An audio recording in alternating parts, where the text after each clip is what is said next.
Chapter 4 ચોથો કાર્યકર હર્ક્યુલસે એક ગુણનો નાશ કેવી રીતે કર્યો।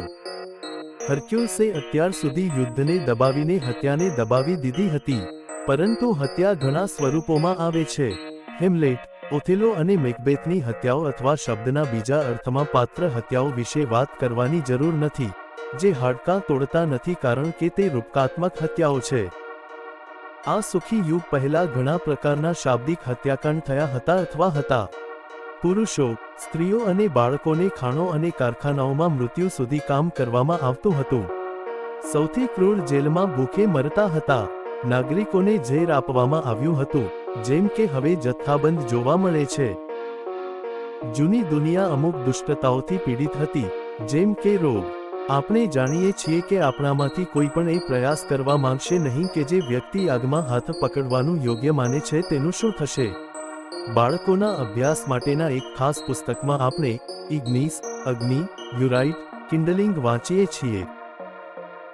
પરંતુ સદભાગ્યે આપણે જાણીએ છીએ કે કેટલાક ખોરાક ખાવા માટે સારા હોય છે અને કેટલાક નથી, અને સારા ખોરાક ફક્ત ચોક્કસ માત્રામાં જ ખાવા પડે છે, નહીં તો આંગળી બાળવાથી વિપરીત કેટલાક પરિણામો આવવા જ જોઈએ। તેથી હવે કોઈએ 6 વાગ્યે કાચબા, હરણનું માંસ, બીફ, મટન અને શાકભાજી ખાવાનું સ્વપ્ન ન જોવું જોઈએ।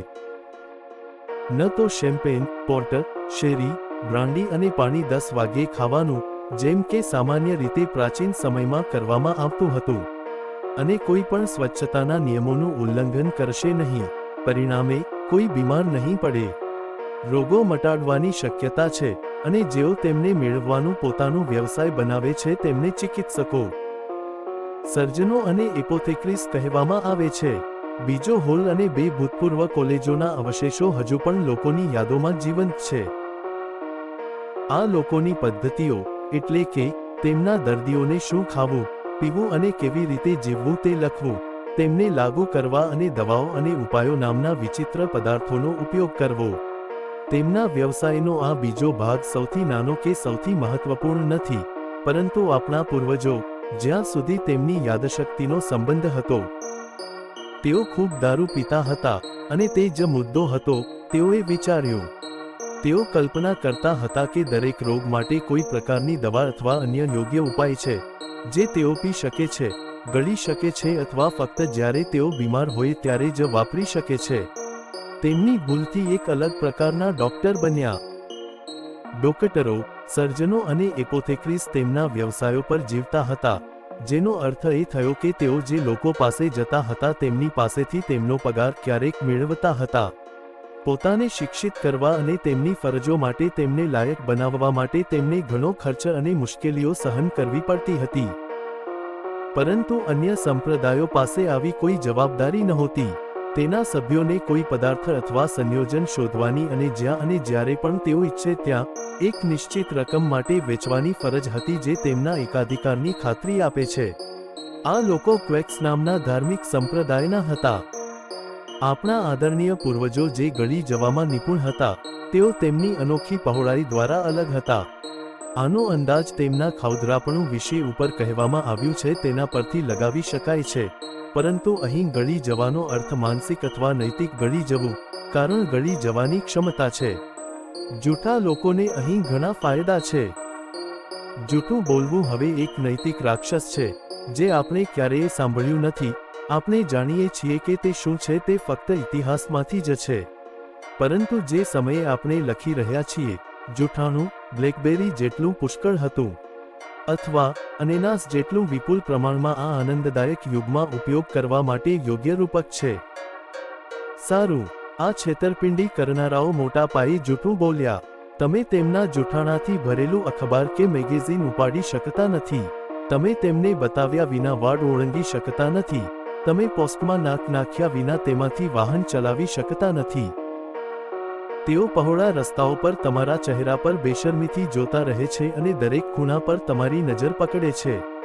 એક ઢોંગીએ દાવો કર્યો હતો કે તેણે તેના અવિશ્વસનીય ખાતરીઓ દ્વારા બધા રોગો મટાડ્યા છે। બીજાએ તેનો પ્રભાવ મધ્યમ લોકો સુધી મર્યાદિત રાખ્યો, જે, જો કે, તેણે શપથ લીધા હતા કે તે ખોટું નથી, તેમાંથી એકમાં દરેકે પોતાના ઉપચારાત્મક અજાયબીઓની ગેરંટી તરીકે ડઝનેક શૈલીઓ અને નોગીન તેમની સેવામાં મૂક્યા. અંતે એ જાણીતી હકીકત છે કે જે વ્યક્તિ પોતાના જૂઠાણાને અસરકારક રીતે ફેલાવી શકે છે તેને સંપત્તિ પ્રાપ્ત કરીને તેના ખર્ચની ભરપાઈ કરવામાં આવશે. કારણ કે આપણા સારા પૂર્વજોએ લોભથી આ ઊંચાઈઓ ખાઈ લીધી હતી, જેનાથી ભૌતિકશાસ્ત્રના સામાન્ય પ્રોફેસરોને અનંત નુકસાન અને નારાજગી થઈ હતી. ઉપર ઉલ્લેખિત ખૂની જાતિના આખા જૂથની હત્યા પણ થઈ હતી. તે મુજબ ડોક્ટરો હર્ક્યુલસ પાસે ગયા અને નકલી દવા દ્વારા થયેલા નુકસાન વિશે ફરિયાદ કરી, જે તેને ભયંકર બોર તરીકે દર્શાવતી હતી. ઇરિમાન્ડિયન ડુક્કર સાથેના તેના અગાઉના સાહસને યાદ કરીને હર્ક્યુલસે રાક્ષસના શિંગડાઓની લંબાઈ વિશે પૂછપરછ કરી અને તેને છેતરીને કહ્યું કે તેઓ વિકૃતિ દર્શાવે છે. ત્યારબાદ હીરોએ તેમને એક ટૂંકું પણ મનોરંજક ભાષણ વાંચ્યું, જે તેણે કોલેજ ઓફ ડોક્ટર્સમાં આગામી વાતચીતમાં તેમના નેતાને ભલામણ કરી. તેમણે તેમને રોગનું સાચું સ્વરૂપ અને તેની સારવારના ચોક્કસ સિદ્ધાંતો સમજાવ્યા, જે તેઓ પહેલાથી જ જાણવાનો ઢોંગ કરતા હતા. અને હીરોએ તેમને પૂછ્યું કે તેઓ લોકોને અજ્ઞાનમાં કેમ રાખે છે અને તેમનાથી ગુસ્સે થશે. તેઓ લોકોને મૂર્ખ બનવા દે છે અને જો તે દમનો ભોગ બને તો તેઓ ફરિયાદ કેવી રીતે કરી શકે? જ્યાં સુધી તેઓ પોતાના દમથી પોતાને શુદ્ધ ન કરે ત્યાં સુધી તે પોતાને એરેબ્સમાં જોશે, અને પછી તે તેમના પગ અથવા લાકડી હલાવીને તેમને થોડી મદદ કરશે. તેથી ભવાં ચડાવીને તેણે તેમની લાકડી ખૂબ જ ભયંકર અને ભયંકર રીતે તેમના પર લહેરાવી, અને તેઓ બધા ઘૂંટણીએ પડ્યા અને નમ્રતાપૂર્વક વચન આપ્યું કે તેમણે શું કહ્યું હતું તે યાદ રાખશે. પછી તેઓ તેમની હાજરીમાં પ્રવેશ્યા, તેના કરતાં વધુ ઉદાસી અને સમજદારીથી ચાલ્યા ગયા. યોગ્ય સમયે હર્ક્યુલસ દુષ્ટતાને નાબૂદ કરવા માટે કામ કર્યું. તેનું પહેલું કામ દેશના અનૈતિક વિધાનસભા પર તેના ક્લબ સાથે સખત મહેનત કરવાનું હતું, જે ઝેરી કચરાના એકાધિકારમાં નકલીને નિરીક્ષણ માટે રક્ષણ આપે છે. માનવ ખોપરીઓની ઘનતા હોવા છતાં એવું લાગતું હતું કે વિશાળ એક લાકડીએ ગામડાના તાજ પર પ્રહાર કર્યો હતો. તણખા અને અગનગોળા રેટિના પર ચમક્યા અને ચમક્યા, તેથી તેણે ભીડ સમક્ષ ઝડપથી તર્કનો પ્રકાશ નાચ્યો. અહીં તેમણે વ્યક્તિઓનો આદર ન કર્યો, પરંતુ વિવિધ આધ્યાત્મિક, બિનસાંપ્રદાયિક અને જિલ્લા સંસદ સભ્યો, પૂજારી વડીલો, માનનીય નાગરિકો, સૌથી નમ્ર મજૂરો અને મિકેનિક્સ પર એટલી ક્રૂર અને નિર્દયતાથી હુમલો કર્યો કે જાણે તેમને ચહેરા પર એક જ ફટકો પડ્યો હોય. ના, બાદમાની જેમ તેમાંના ઘણાએ સમાજના કહેવાતા ઉચ્ચ વર્ગમાં વિવિધ સંસ્થાઓમાંથી વધુ સારું શિક્ષણ મેળવીને જૂઠાણા પર વિશ્વાસ કરવા કરતાં વધુ નુકસાન પહોંચાડવાનો દાવો કર્યો. ખરેખર, કેટલીક ગુણવત્તાવાળી સ્ત્રીઓ, જેમાં મોટાભાગની નિવૃત્ત કાઉન્ટેસનો સમાવેશ થાય છે, એટલી મૂર્ખ હતી કે તેઓ કાનની નળીઓ, ચશ્મા, અન્ય લોકોની આંખના શ્વાસ લેવાના પ્રવાહી અથવા પેટની ગોળીઓની ભલામણ કરતા આ ઢોંગીના પ્રમાણપત્રમાં પોતાને ઉમેરવા દેતા હતા. હર્ક્યુલસ વિવિધ પ્રખ્યાત સામયિકોના માલિકોને ભૂલ્યા ન હતા, જેમણે નકલીઓના જૂઠાણાનો પર્દાફાશ કરવા માટે તેમના નિબંધોના કોલમ પ્રકાશિત કર્યા હતા, પરંતુ હકીકતમાં તેમણે તેમને છટણી કરી અને કરડ્યા જ્યાં સુધી તેઓ ખૂની છેતરપિંડી ઉશ્કેરવાનું બંધ ન કરે. નકલીની વિશેષતા હવે ઝડપથી બજારમાં દવા બની રહી હતી. આખા ગોદામો અમૃત, કાર્મિનેટિવ્સ, અમૃત, બામ અને માતા માટે વાસ્તવિક આશીર્વાદથી ભરેલા હતા, જેમાંથી મોટી માત્રામાં કચરો તરીકે બાળી નાખવામાં આવ્યા હતા અને કેટલાકને કૃષિ હેતુઓ માટે ઉપયોગમાં લેવાયા હતા. જો કે, ઉપયોગી ખાતરો માનવામાં આવતી વનસ્પતિ ગોળીઓ અને ચાસણી જમીન માટે ખૂબ જ હાનિકારક સાબિત થઈ, છોડના પદાર્થ માટે નહીં. જો કે, કેટલાક જિલ્લાઓમાં થોડા ટન પાવડર, જેમાં મુખ્યત્વે હાડકાના ભોજનનો સમાવેશ થાય છે, તેનો ખૂબ ફાયદાકારક ઉપયોગ કરવામાં આવ્યો. આખરે, હર્ક્યુલસ ક્લબની મદદથી ક્વેક વ્યવસાય ટૂંક સમયમાં નાબૂદ કરવામાં આવ્યો. આના કારણે એકમાત્ર ખામી વસ્તીમાં થોડો વધારો હતો. ઓસ્ટ્રેલિયામાં સ્થળાંતર દ્વારા આનો ઉકેલ લાવવામાં આવે છે. જ્યારે હર્ક્યુલસ ઇરિમાન્ડિયન ગુણનો નાશ કરવા ગયો, ત્યારે તેણે સેન્ટોર્સમાં પ્રચલિત દમના ભોગવિલાસને દબાવીને તેમનો નાશ કર્યો. કારણ કે સેન્ટોર એક પ્રકારના રાક્ષસ હતા, અડધા માણસ અને અડધા ઘોડા. ઉપરોક્ત ઉલ્લેખિત માણસો એક પ્રકારના ક્વેક, અડધા બુદ્ધિશાળી માણસો અને અડધા ગીધ હતા, જેમાંથી કેટલાક હોમિયોપેથ, અન્ય હાઇડ્રોલોજિસ્ટ અને ઘણા મેસ્મેરિસ્ટ અને ફ્રેનોલોજિસ્ટ હોવાનું કહેવાય છે. બધા સામાન્ય શબ્દો સ્યુડોસોફર હેઠળ સમજવામાં આવતા હતા. સ્યુડોમેડિસિનના વિનાશ સાથે જોડાયેલી એક મહત્વપૂર્ણ પરિસ્થિતિ આ ફેકલ્ટીનો આમૂલ પતન હતો, જેમાં મોટી સંખ્યામાં વર્ચ્યુઅલ સ્યુડોફિઝિસ્ટ હતા. જો કે, રોગોની કુલ સંખ્યામાં મોટા અને અનુરૂપ ઘટાડાને કારણે માનવજાત ધીમે ધીમે તેના વર્તમાન શારીરિક જ્ઞાનના સ્તર સુધી પહોંચી ત્યાં સુધી પૂરતા તબીબી વ્યાવસાયિકો હતા. આખરે, રોગ અને ડોકટરો એકસાથે મૃત્યુ પામ્યા. ચેપ્ટર 5. પાંચમો કાર્યકર. ઇંગ્લેન્ડમાં હર્ક્યુલસે ઓગિયન તબેલાને કેવી રીતે સાફ કર્યું? ઓક્સફર્ડ સ્ટ્રીટમાં તેનું દેવાલય છે. રિજન્ટ સ્ટ્રીટ તેનું સર્કસ છે. બોલ્સમોલમાં ક્લબ હાઉસને એથેનિયમ કહેવામાં આવે છે. લંડનમાં આ પરંપરા ઉપરાંત ત્યાં એક ઓગિયન તબેલા હતું. વાસ્તવિક ઓગિયન ગમાણ પેલોપોનીસમાં એલિસના રાજા ઓગેસના રહેઠાણો હતા. ઘેટાં અને ઢોરથી બનેલા 3000 ઢોર ઘણા વર્ષોથી તેમાં રહેતા હતા, અને તે સમય દરમિયાન ક્યારેય સાફ કરવામાં આવ્યા ન હતા, જેથી બાહ્ય રીતે તે પિગસ્ટી જેવું લાગે છે, પરંતુ આંતરિક વ્યવસ્થા પિગસ્ટી જેવી છે અને ખાસ કરીને અભદ્ર શૈલીમાં છે. અલબત્ત, કારણ કે તેમાં કોઈ ડુક્કર નહોતા, આપણે કહી શકીએ કે તે એક પ્રકારના બેકાબૂ ઢોર હતા, પરંતુ ભલે તે ડુક્કરનો વાડો હોય, કોઠાર હોય કે કોઠાર હોય, તે ખૂબ જ અપ્રિય અને અનિચ્છનીય અને ઉપદ્રવકારક હતા. હર્ક્યુલસે પોતાના નશ્વર જીવનમાં આલ્ફિયસ નદીના પ્રવાહને વાળવાની સરળ પ્રક્રિયા દ્વારા આ દુર્ગંધ મારતા ઘરોને સાફ કરીને તેમાંથી દુર્ગંધ દૂર કરવાનું ચમત્કારિક પરાક્રમ પૂર્ણ કર્યું. આમ તેમના નાજુક બિનજરૂરી પ્રવાહી દૂર કરવામાં આવ્યા, અને તેઓ દોડવીરોના રહેઠાણ માટે યોગ્ય બન્યા. થોડું સ્વચ્છ ઘાસ સાથે, કદાચ તેમને પહેલા ગુલાબજળની જરૂર હતી. 1843ના અંતમાં લંડનના વિવિધ ભાગોમાં હજુ પણ અંગ્રેજી ઓજિન તબેલા હતા, જે હજુ પણ અસ્તિત્વમાં છે. કેટલાકને ઓફિસ કહેવામાં આવતા હતા, અન્યને કોર્ટ, પરંતુ ચીફ્સને ઘર કહેવામાં આવતા હતા.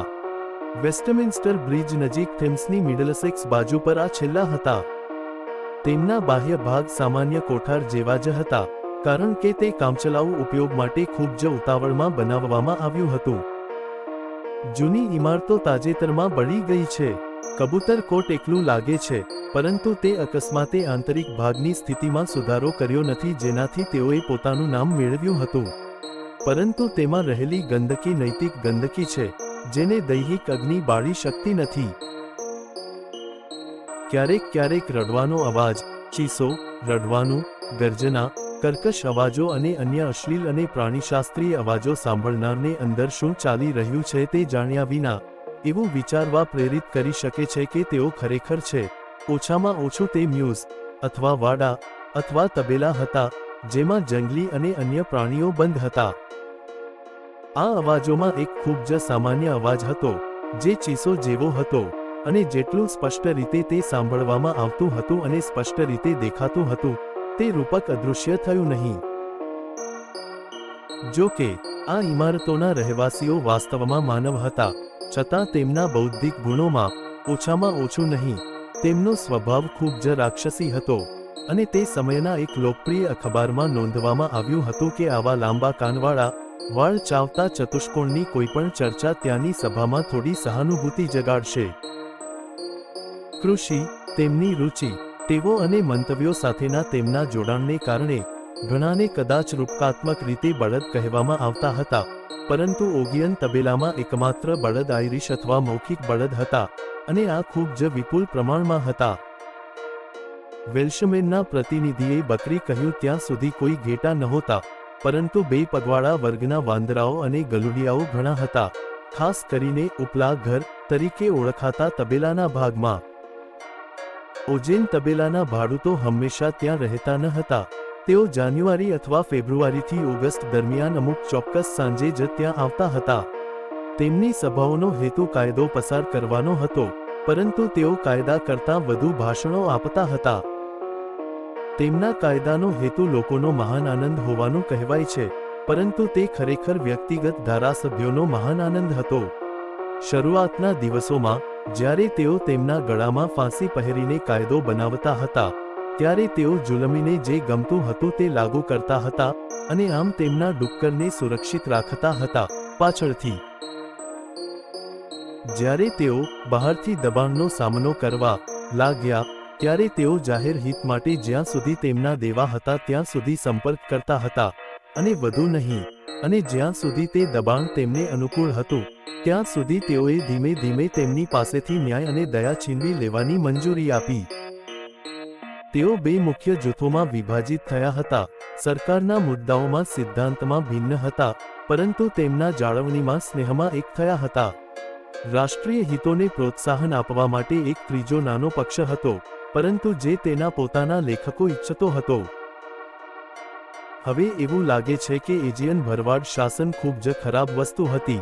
સદીઓથી આ સ્થળનો પાયો સાફ કરવામાં આવ્યો ન હોવાથી 1830ના દાયકામાં આ અભિગમનો નિષ્ફળ પ્રયાસ થયો હતો. ત્યાં એકઠી થયેલી ગંદકી જોઈને આશ્ચર્ય થયું હશે. તેમાં મુખ્યત્વે ખરાબ અને ખરાબ કૃત્યોનો સમાવેશ થતો હતો, અને તેથી આવા કાયદાઓ આરોગ્યપ્રદ અને લાભદાયી હોવાને બદલે અનંત ભ્રષ્ટાચાર અને ગુનાખોરીથી તદ્દન વિપરીત હતા, જેના માટે તેઓ યોગ્ય રીતે સ્થાપિત કરવામાં આવ્યા હતા. ઓગિયન્સ ટેબલ તરીકે ઓળખાતી અન્ય જગ્યાઓ પણ ખૂબ જ શરમજનક સ્થિતિમાં હતી. વિવિધ અદાલતો અન્યાયથી દૂષિત હતી. ચાન્સરી કોર્ટ, જે ખાસ કરીને ખરાબ સ્થિતિમાં હતી, તેને કડવી વિડંબના સાથે સમાનતાની અદાલતો કહેવામાં આવતી હતી.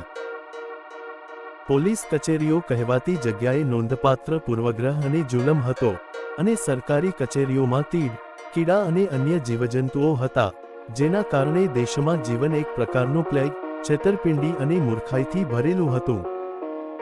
અગાઉની મહાનતાની જેમ હર્ક્યુલસ શુદ્ધિકરણને પોતાનું કાર્ય માનતો હતો. ખરેખર, પ્રાચીન સમયમાં એવું માનવામાં આવતું હતું કે તેણે આલ્ફિયસ નદીને તેના પ્રખ્યાત ઓગેસના તબેલાઓ દ્વારા અને થેમ્સને બ્રિટિશ સાર્વભૌમના તબેલાઓ દ્વારા વાળ્યું હતું. તે ચોક્કસ નથી કે તેણે સૌપ્રથમ આવું કરવાનો વિચાર કર્યો ન હતો, કારણ કે મૂળ તબેલાઓ આ હેતુ માટે બનાવવામાં આવ્યા હતા, અને તેમાં રહેલા પ્રાણીઓ એટલા ભીના હતા કે ઢોર અને બીમાર પ્રાણીઓ નૂહના વહાણમાં પ્રવેશતા ન હતા. પરંતુ આ યોજના સામે બે વાંધાઓ હતા. પ્રથમ, પ્રશ્નમાં રહેલા ઘણા પ્રાણીઓ, જો કોઈ ચોક્કસ કહેવતમાં કોઈ સત્ય હોય તો, પાણીના મૃત્યુથી બચાવી લેવામાં આવ્યા હતા. બીજું, બધા કોઠારોમાંથી પ્રવાહ વહેવો શારીરિક રીતે અશક્ય હતો, જેમાંથી કેટલાક વિખેરાઈ ગયા હતા. પરંતુ બીજો પ્રવાહ હતો જે તે બધાને ડૂબાડી શકતો હતો, અને તેણે તેનો લાભ લીધો, જેમ આપણે જોઈશું. આ વલણ જાહેર અભિપ્રાય માટે પ્રેરણા બની. જ્યારે પવનને ઉછેરવા કરતાં પાણી ઉછેરવું સહેલું છે, પરંતુ તેને કેવી રીતે ઉછેરવું તે મુશ્કેલ છે. પરંતુ હીરો કોઈ પણ હાડકાને મુશ્કેલીમાં નાખતો નથી, જો કે ઘણા તૂટેલા છે. કોઈ પણ જાદુગરનો સળિયો ક્યારેય હર્ક્યુલસના ક્લબ કરતાં વધુ શક્તિશાળી નથી, જે મોજાઓની શક્તિને ઉશ્કેરે છે. પ્રોસ્પેરોનો સળિયો તેના માટે લાકડી જેવો છે. તે તેને કોઈ હેતુ માટે ઉછેરવાની આશા રાખે છે, પરંતુ પહેલા તેણે તેમાંથી પૂર્વગ્રહ, અજ્ઞાન, શ્રદ્ધા અને સ્વાર્થના બધા નિંદણને માનવ મનના નીરસ અને સ્થિર પાણીમાંથી બહાર કાઢ્યા છે, જે અત્યાર સુધી તેને નીરસ દેડકા તળાવ બનાવી ચૂક્યા હતા. જ્યારે તેણે આ કર્યું, ત્યારે તે જોવા માટે એક અદ્ભુત દૃશ્ય હતું. શરૂઆતમાં જાગૃત સમુદ્રની જેમ ઉત્સાહિત, પછી ધીમે ધીમે ઉપર તરફ વધતો અને તેના મોજા સ્વર્ગ તરફ ઊંચા કરતો, કારણ કે તેણે તેને નીચેથી હલાવ્યું, અને તેમાંથી અસંખ્ય શુદ્ધ અને સ્વચ્છ ઝરણા નીકળ્યા, અને તેથી તે પાણીનો એક વિશાળ પૂર બની ગયો. હવે હર્ક્યુલસ તેના લાકડીથી ત્રાટક્યો. જ્યારે નેપ્ચ્યુને તોફાન કરવાની હિંમત કરી, ત્યારે તેને તેના ત્રિશૂળથી મુખ્ય ગ્રહ પર અકડાવવાની આદત હતી. પછી, ગર્જના અને ભયંકર ફીણ કાઢતા, તે ખૂબ જ જોરથી વ્યાજખોરી, લાંચ અને ભ્રષ્ટાચારના કાળા ખડકોમાં તૂટી પડ્યું. તેની હિંસાથી ખડકો ધ્રુજી ગયા અને તેમના પાયા સુધી ધ્રુજી ગયા, અને પાછળથી ગુસ્સા, વાહિયાત ધમકીઓ, ગર્જના અને ચેતવણીના અવાજો આવ્યા, જે દરમિયાન ઘણા ગધેડા સ્પષ્ટ રીતે સંભળાયા. ધીમે ધીમે તે વિશાળ પથ્થરો તૂટી પડ્યા અને નીચે પાતાળમાં તૂટી પડ્યા. તેમાંથી ઘણી ગર્જનાઓના અવાજની જેમ એક મહાન વિજયી ગર્જના ઉઠી, અને હવા અલગ થઈ ગઈ. હવે શુદ્ધ પૂર, કાદવના સંચય સાથે, નાશ પામેલાને બદલી શક્યું નહીં. જ્યારે અંતે તે તેની સંપૂર્ણ ઊંચાઈ અને શક્તિ પર પહોંચ્યો અને ખડકો સંપૂર્ણપણે વિખેરાઈ ગયા, ત્યારે હર્ક્યુલસ કિનારે ઊભો રહ્યો અને તેના સર્વશક્તિમાન અને ચુંબકીય ગદાના એક છેડાથી તેણે મહાન મોજાના શરીરને પોતાની તરફ ખેંચ્યું અને પછી બીજા છેડાને તેની સામે ધકેલ્યો, જેથી તે ફાટી ગયો, તૂટી ગયો અને તેના મહાન મોજાઓ દ્વારા વહી ગયો, અને પછી તે ગમાણના છિદ્રોમાંથી અનિયંત્રિત રીતે દોડી ગયો, એક સમયે એકઠા થયેલા ઘૃણાસ્પદ પદાર્થોને દૂર કરી દીધા. આમ હર્ક્યુલસે ઓજિયન તબેલાને સાફ કર્યું.